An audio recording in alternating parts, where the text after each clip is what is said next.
Yukarı Tokyo Garaj'dan herkese merhaba.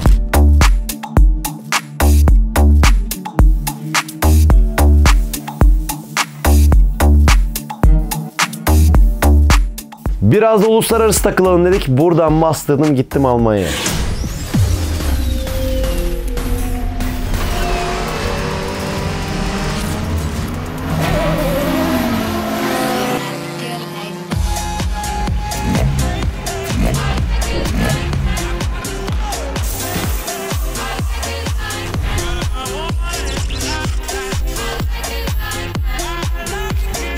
Yukarı Tokyo Garaj'dan herkese merhaba. Lexus ne oldu diye soruyordunuz. Hemen kanalımıza yeni katılan üyelerimize ufak bir açıklama yapayım. Arkadaşlar Türkiye'de 4 bilemediğiniz 5 tane olan otomobillerden bir tanesinin projesine başladık. Tabii ki çılgın bir proje yapıyoruz. Bir önceki bölümlere bakarlarsa aracı aldık, götürdük çağdaş servise, alt takımını indirdik, sökümünü yaptık, motorunu dışarı aldık, kumlamalara, parçaları yenilemelere gittik ve bu bölüm kaldığımız yerden devam ediyoruz. Dış sesi soranlar oldu. Dış ses sağlığı hali vakti yerinde, araya bayram seyran girdi derken işlerimiz de çok yoğun olduğu için bir araya gelemedik ama dış sesi özleyenlere tabii ki merak etmesinler, kavuşturacağız yakın zamanda. Günlerden Glasolit İnovasyon Merkezi'ndeyiz. Aldık malzemeleri Jantis Tuzla'dan. Bugün burada bunları boyayacağız. Hatta bugün renk kararını da verebilirim alt takımla ilgili. Hepsini siyah yapmak istediğime emin değilim. Arabada çift renk düşünüyorum. Bakacağım ya. Kafamda bir şey var.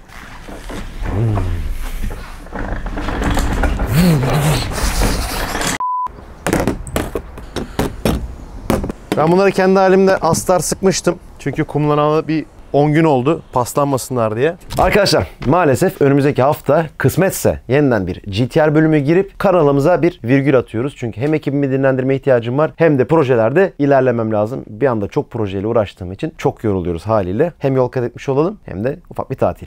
Anıl'la beraber hareket edeceğiz. Destek verecek bize bu konuda. O da burada yaklaşık 10 aydır stajyerlik yapıyor. İyi iş çıkaracağına eminim. Ben de evde Glasorit'in sprey astarı vardı. Onunla hemen paslanmasınlar diye onları sıktım. İyi ki sıkmışım. Baksana gel. En basitinden buna bak. Bak astarım bittiği için gecenin vakti yapacağım bir şey yoktu. Astar sıkmadığım yerler hep paslandı. Astar alt tarafı komple astarlı bu arada. Altında mesela hiçbir şey yok. Bak buralarda hiçbir şey yok, görüyor musun? Ya bu açık yer kalan yerler hemen gelmiş. Buralarda bir şey yok. Ben aslında aceleci davrandım. Yani dedim ki bu şeyden kumlamadan çıktığı an astarı vurayım. Akşamına da vurdum. Bitti. İş girdi araya vesaire falan filan. Ki garajın da kuru yerde oldu bu. Şimdi canlı örneğiyle göstereceğim ne olduğunu. Bak şu mal kumlamadan çıktı, tamam mı? Bak resmen parmak iziyle duruyor. Çünkü biz bunu kumlamadan çıkınca bu şekil almışız. Kumlamadan çıkarmışız. Ve elimizin değdiği yerler, bak parmakların değdiği yerler, eldeki ter bunun paslanmasına sebep oldu. Bak her tarafı açık. Ama bir tek elimizin değdiği, bak parmak izleri ya resmen. Yani metal soyulduğu andan itibaren, üzerine bir kaplama olmadığı andan itibaren o an başlıyor oksitlenmeye veya paslanmaya. Elimizdeydi ve paslandı. Ki ter ne kadar kuvvetli bu konuda.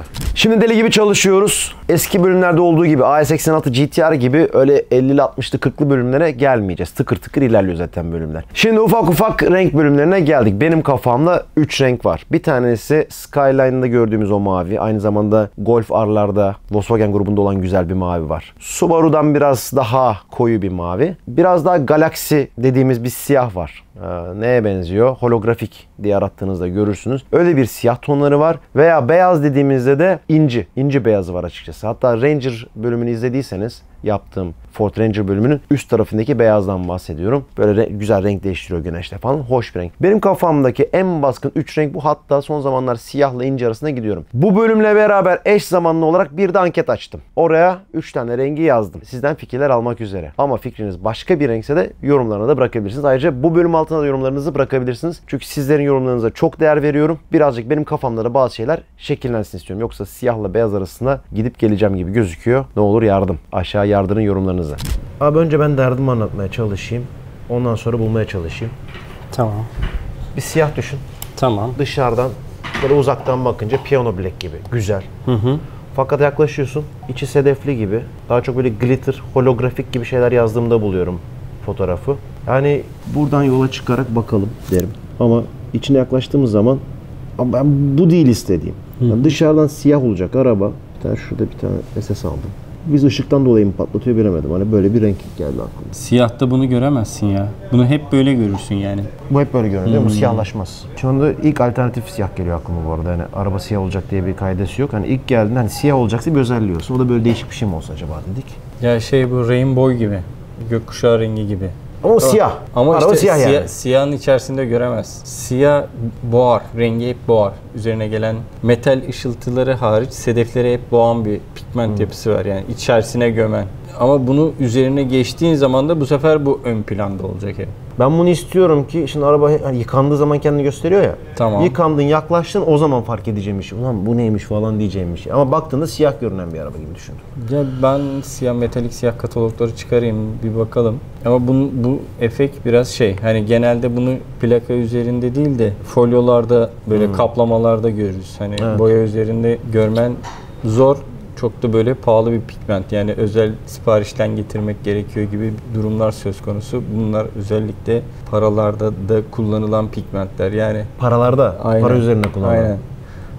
O yüzden çok aklıma değişik şeyler getiriyorsun. Aklıma değişik fikirler getiriyorsun. Öyle yani.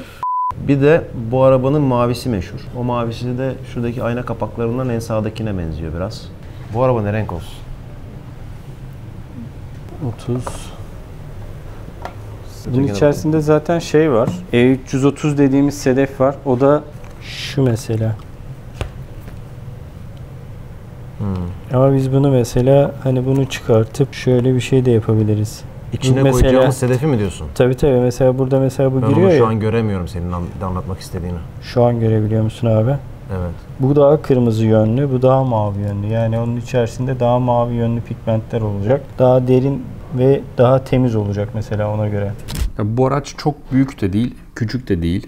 Ya ben canlı renklerden yanayım bu arada. Yani daha canlı renk bunu daha çok gösterir. Mesela eğer şurada seçtiğin, bilmiyorum sen mi seçtin şimdi mi tesadüfen burada mı gözüküyor? Mesela bu tarz renklere yönelirim ben. Ona çok yükseğim zaten. Hani renk olarak ben ona çok yükseğim. Bu renk yani mesela şöyle düşün, bu arabanın bununla boyandığını düşün veya buna benzer bir renkle boyandığını düşün. Evet zaten burada görüldüğü üzere. Sen eğer bu arabayı trafikte kullanacaksan mesela işte bir şekilde insanlar hep böyle bir kafasında şey var yani yolda giderken klasik olan her şey zaten dikkatini çekmez. Ama bu renge böyle bir bakar. Böyle bir renk bu bence. Bu bayağı bir ben buradayım diyen bir renk. Yani veya bunun tonları olabilir.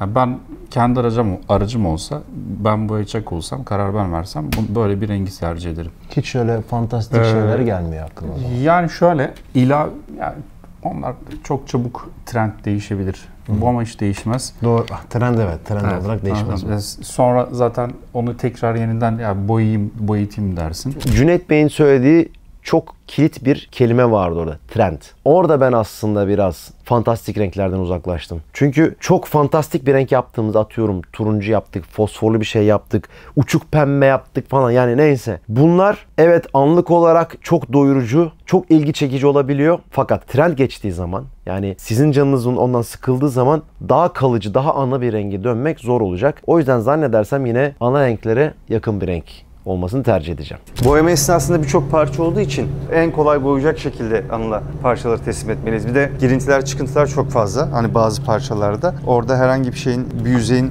atlanmaması lazım. Olabildiğince her tarafa eşit miktarda astar, boya bırakmak gerekiyor. Tamam. Bunun için de doğru konumlandırmalıyız. Şeyi burada mı parçaları. yapacağız temizliği? Burada mı yapacağız dışarıda? Burada. Of yine bir akşamüstü geldin aklıma. Güneşin batışıyla ne alaka? Sanırım içimde birikmişler var. Baksana salmışsın gururun sokaklara. Of yine bir akşamüstü geldin aklıma. Güneşin batışıyla ne alaka? Sanırım içimde birikmişler var. Baksana salmışsın gururun sokaklara. Sen hatalarını hep örtbas eden, sen kendine bile güvenemeyen, sen herkesi kendi gibi gören, haklı herkes haklı. Sana sallayan herkes haklı ama önünü bende saklı.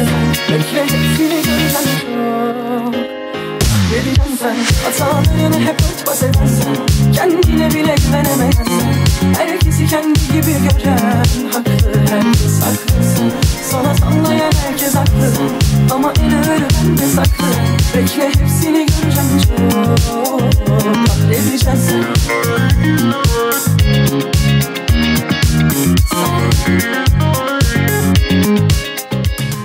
Formülümüz bu. Piyone bile yapacağız. Bir miktar matlaştıracağız bunu ama burada senin parçalarında farklı bir şey yapacağız. Direkt metale atılabilen ve korozyon direnci olan bir son kat uygulayacağız. DTM son kat olarak geçiyor bu bizde. Yani astar, boya, vernik gitmeyeceğiz. Aynen. Boyayı yapacağız yine. Boyanın içerisine bir katkı gireceğiz. Boyanın direkt metal üzerine yapışmasını ve korozyon direncini sağlayan bir katkı olacak bu. İşimiz kısalacak. Tek hızlanacak kalemde o işi zaman. bitireceğiz, evet. Süper. Uydu.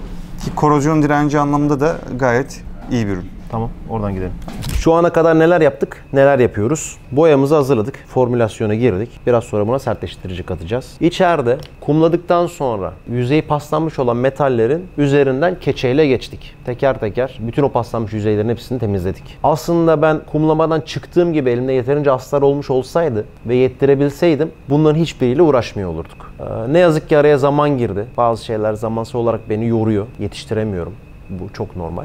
Ne yaptık? Hepsini keçeledik. Hava tuttuk. Hava tutarak tozundan arındırdık. Sonra solvent ile yüzey temizliği yaptık. Bu sayede üzerindeki işte elimizden geçen yağ, üzerindeki kendi yağı, kir, pislik ne varsa hepsini arındık ki boya üzerine güzel yapışsın. Şimdi boyamıza sertleştiriciyi de kattıktan sonra boyayı atacağız. Ondan sonra da fırına vereceğiz. Bir yarım saat kadar da fırında pişireceğiz. Malları tertemiz alacağız ve arabanın başına götüreceğiz.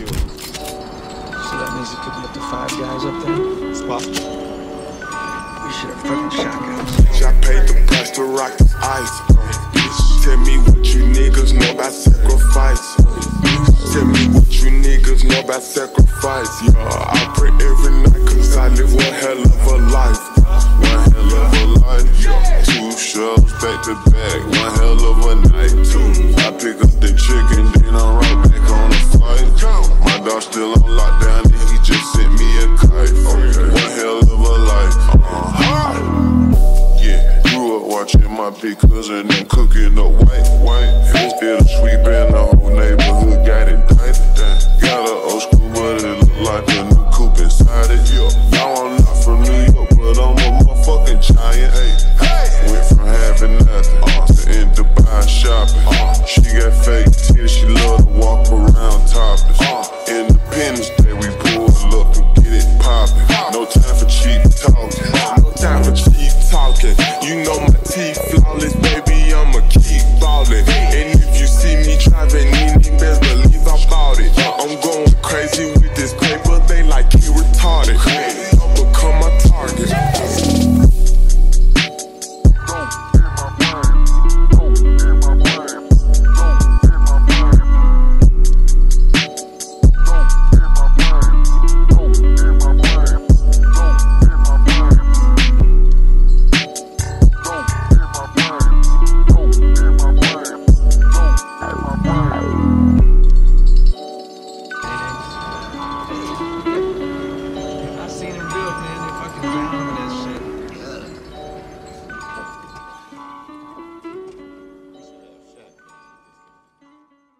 Mallar kurudu. Şimdi bunları saracağız, götüreceğiz. Güzel oldu ya. Renkli yapayım diyordum ama polemiğe girmedim. Çünkü aceleye getirmek de istemedim. O yüzden hiç renk olayına girmedim. Rengi muhtemelen motorda gireceğim. Altı dümdüz siyah yapayım bitsin ya. Yakışıklı zaten. Arkadaşlar bu arada üzerimde gördüğünüz tişört Motul ile ortak çıkarttığımız lisanslı bir ürün ve sadece her birinden 300 adet var. Biz bunları geçen hafta Jotfest'te tanıttık ve çok büyük bir kısmı zaten gitti. Ama şu an dm-46.com sayfama girerek bundan veya bundan kalanları alabilirsiniz. Üzerinde yazdığı üzere sadece 300 adet var. Ondan sonra bunların ardı olmayacak.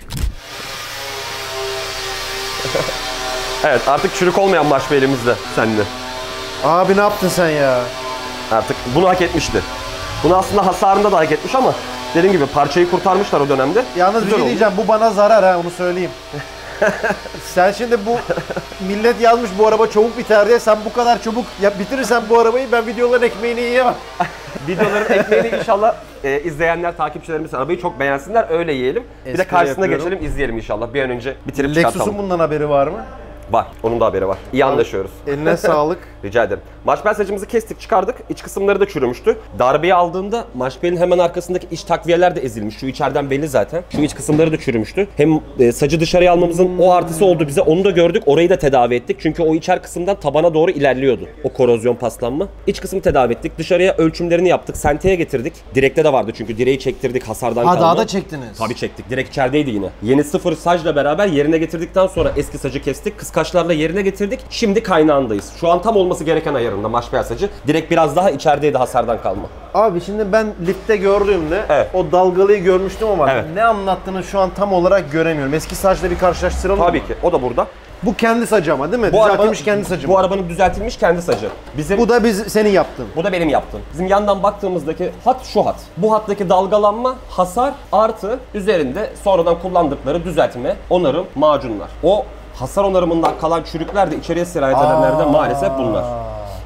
Görüyor musun burada oksijenin izlerini? Çünkü benim bunu görme şansım hiç yok. Yok. Bunu alttan sadece arabaya kaldırdığımızda şunları görünce ben tahmin ettim. Yorum yaptım. Biraz fikir verdim. Çünkü düzeltilmiş. Cem abi de öyle söyledi. Düzelttik, parçayı kurtardık demişti. Demek ki içeri kısımlardan dışarıya bir şeyler Abi açık sirayet ediyor. konuşayım. Sen bunu düzeltmek istediğini söyleyince ben senin düşüncenin şu olduğunu düşündüm. İyi bir iş yapalım ama senin bunu gördüğünü ben tahmin etmedim. Evet. Bunu gördük. Bunun sonrasında da marşbeli çıkardıktan sonra içeriği gördüğümüz de çok iyi oldu. Çünkü dışarıyı düzelttik, korozyonu tamir ettik. Sacı değiştirmeseydik içerideki iç kanama devam edecekti. Tabana hala sirayet ederdi. Sonuçta bu arabayı bir kere kaldırıp ayağa kendimize yapıyoruz. Sonrasında da tekrar uğraşmayalım başka şeylerle. Ortaya çıkmasın. Tek seferde çıksın. Tabandaki kirko yerlerindeki düzeltmeleri gerçekleştirdim. Marşbel sacındaki kaynak bitince iyice çürük yok ama pasları temizlenecek güzelce. Bu sefer ona geçeceğiz. Yüreğini takmadan önce paslar temizlenecek. Zehirleri atılacak.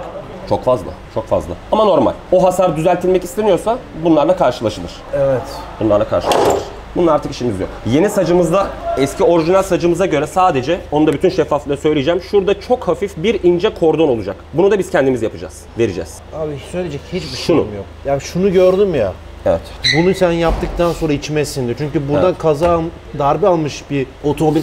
Abi kim olursa olsun bak ben de öyleyim. Araba darbe almışsa bu metalde çekilmişse bir yorgunluğu vardır diye düşünürüm. Mutlaka. Kola kapağı gibi 3 kere 5 kere çevirince kopar ya. Mutlaka. Ya bir girdi çıktı ya.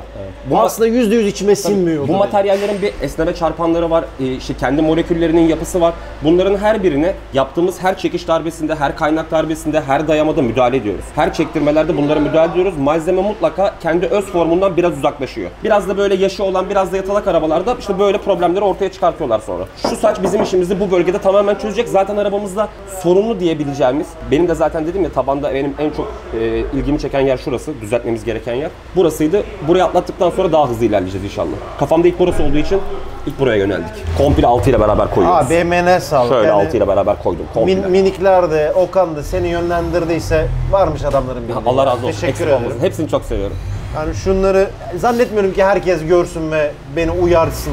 Nasılsa yapılmış deyip geçiştirip giderdi diye düşünüyorum. Yok. Çok mutlu oldum. Sağ olasın. Bitene kadar her noktasını böyle ince ince işleyeceğiz inşallah. Yani benim arabacılığa bakış açımda tamamen böyle. Ben müşteri arabasında, sizin arabanızda, takipçi arabasında kendi arabamı ya da benim arabacılık kültürüm neye el veriyorsa, neye izin veriyorsa o şekilde yapmak istiyorum. Yorumlarda bir şey var. Onu da söyleyeyim. Tamam. Sen kendin cevapla. Ben senin Tamam. adına konuşmayayım. Tamam. Abi sen şimdi orada video çekiyorsun. Biz gitsek bize de böyle davranırlar mı diyorlar. Çok şükür 3. senemdeyim burada. Benim hayalim de bir servis sahibi olmak. Servis hizmetlerine bu anlayışla yaklaşmak. Burada arabaların sahipleri biziz. Bütün müşterilerime de bu bugüne kadar geçti. Allah'ın izniyle bundan sonra da böyle endişesi olan herkesi de bekliyorum. Çayım kahvem her zaman sıcak. Buyursunlar gelsinler. Vallahi siz sordunuz, ben cevaplamadım. Buyurun gelin. Abi emeğine sağlık. Çok daha iyi olacak inşallah. İyi ilerliyoruz. Bu derdimizden şuradan bir kurtulalım. Çok daha hızlı ilerleyeceğiz inşallah. Ya çok %100 içmesinde onu söyleyeyim. Benim de öyle oluyor. Ben de sana alt takımı getirdim. Seniz de gidecek. Hadi bakalım abi. Gel. Bakalım sen de onları beğenecek misin? Baktığını görelim. Olmuş. İçerisi şenlik abi. Harika. Ön traversimiz. Hemen oraya dizdim. Naylonu açtım. Viraj Sen demirleri. çekebiliriz. Sadece benim civataları kaplatıp getirmem kaldı. Onu da bugün yapabilir miyim'e bakacağım. Şimdi iki tel tarafına gidiyorum ya. Tamam. Biraz daha zamanım var abi. Ben tabanda biraz daha çalışacağım. Tamam. Çok acelem yok. Bir Kauçuğumuz var. Hangisi olduğunu hatırlamıyorum. Ya bunda sorun değil. yırtık var. Onu da Değişirim. Bulurum, değişirim, bakarım. aldığım her şey burada. Her şeyi aldım. Akslar vesaire her şeyi getirdim abi. Tamam abi. Biz müsaade istiyoruz o zaman. Müsaade sizin abi. Ayağınıza sağlık. Sizi gördüğüme sevindim. Teşekkür ederim. Var olun. Kendinize iyi bakın. Görüşürüz. Görüşmek üzere. Biraz da uluslararası takılalım dedik. Buradan bastırdım gittim Almanya'ya. Hakikaten Almanya'ya gittim. Orada sevgili Muhammed sağ olsun önce bana YouTube'dan yazdı. Kendisiyle Instagram'dan konuştuk ve Aachen'da buluştuk. Tabii ki parça içtik. Evet. %81 şarjım var. Oraya vardığımda 38'e düşmüş olacak diyor.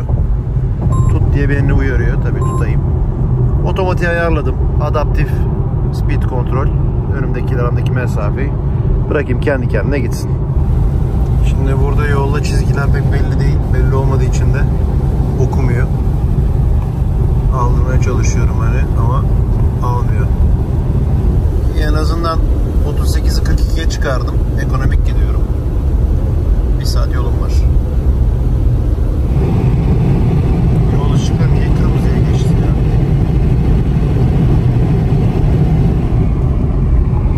Evet, şimdi de Almanya'ya geçmiş bulunmaktayım.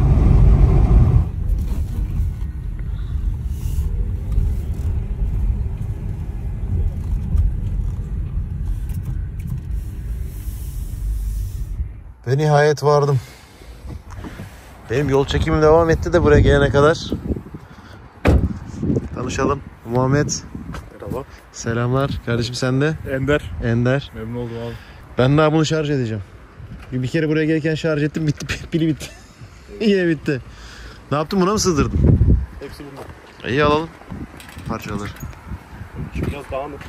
Olsun olsun. Ha, orada var, burası da var.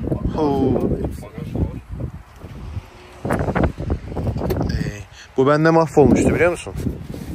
Tam hatırlamıyorum. Parçayı gördüm dedim. Sana lazım olur. Bende burada Lexus yazıyor. Benimki Seninkisi o zaman Super Sound System. Ha, olabilir. Büyük hoparlörleri var. Aynen. Ha. Opsiyonlu hoparlör. Ama bunlar değişiyor. Bunların arkasında klip var. Ha, okey. Demir klip. Onları çıkartırsanız o zaman değişebilirsiniz. Bir de burada parçalar, kemerler. Bunları götüreceğim zaten bu gidişimde. Halıyı da katlar götürürüm.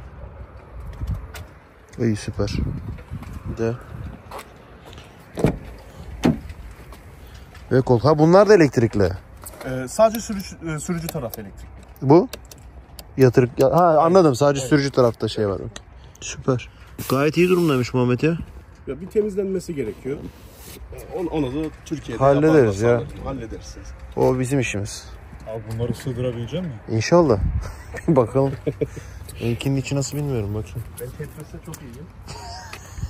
Tetris. Aynı şey burada da var. Hem sığar bence. Deneyelim. Evet, koltukları indiriyoruz teker teker. Bayağı bir parça getirmiş Muhammed ya. Şu kafalıklara kadar. Tık tık. Her şey tık tık buraya. Arabanın içi. Keşke Türkiye'ye gidiyorsam arabayla da.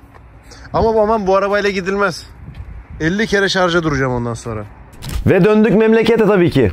Ama mallar orada kaldı. Çünkü koltuklar valizime sığmadı. Neymiş? Demek ki daha büyük valiz bulmak lazımmış. Artık daha büyük valiz bulunca getireceğiz inşallah. Bu arada şaka bir yana işlerimize devam ettik tabii ki. Geldik ama bastırdık 2 telli de Aslan Metal'e. Aslan Metal'le ben çok eski zamandan beri çalışıyorum. Krom işlerinde. Hatta kanalın ilk projesi Pinokyo bisikletim vardı hatırlarsanız. Onun kromlarını yaptığım zaman tanışmıştım. Neyse götürdüm civataları. Hepsini kapladılar. Getirdim Çağdaş Servis'e. Hoş geldin abi. Selam. Sana bugün tam olarak ziynet eşyası getirdim. Harika abi. Hadi bakalım Mücevherler. bakalım. Oo, çok güzel kaplamışız. Yes. Mallar Harika. burada abi. Harika. Evet. Şıkır şıkır. İşin Senin bütün tabirinle. şıkırlığı bunlar da aynen öyle. Çok güzeller. Bunlar eksik kalmıştı zaten. Evet, bunlar kaldı. Sen bana yüreğimizi getirmiştin. Hatta sana bak bunu işin düşerse şeyi de bıraktım sana. Kaydedeyim evet. Eline Hakkında sağlık. bulunsun. Eline sağlık ustamız. Selamı söylersin. Aleykümselam. Harika. Bu da burada garibim. Bunlar da tamam. O zaman alt takımda rotilleri hariç her şeyimiz geldi değil mi? Rotiler hariç her şeyimiz geldi. Koylar olmazı da bakım yapıldı. Onları da aldıracağım. Onlar da hazır. Tamam. Rotili burçlarımızı Erdal ustamız hallediyor. Şimdi arabamızı tekrar söktüğümüz liftimizi alalım. marş bel sacını düzeltmiştik. Altta bir kaportada yine bir yalıtım malzemesi uygulamamız olacak. Montajdan önce Geleceğim onu zaten. geleceğiz. Beraber yapacağız onları. Ondan sonra bu şıkır şıkırları Şeyleri yürüyenle sipariş beraber ettim ben. dizeriz yerine. Alt pütürü falan sipariş ettim Tamam, onları. harika. O gün için ihtiyacımız olacak. Tamam. Harika. O zaman Geldiğinde. haberleşiriz. Haberleşiriz abi. Görüşmek üzere. İzlediğiniz için teşekkür ederim. Haftaya son bölümde görüşürüz. Ondan sonra ufak bir ara. Fakat dönüşümüz efsane olacak. Aklınız karışacak. Öyle iddialı döneceğiz. Hoşçakalın. Abone olmadıysanız da abone olun bu arada. Takip ediyorum.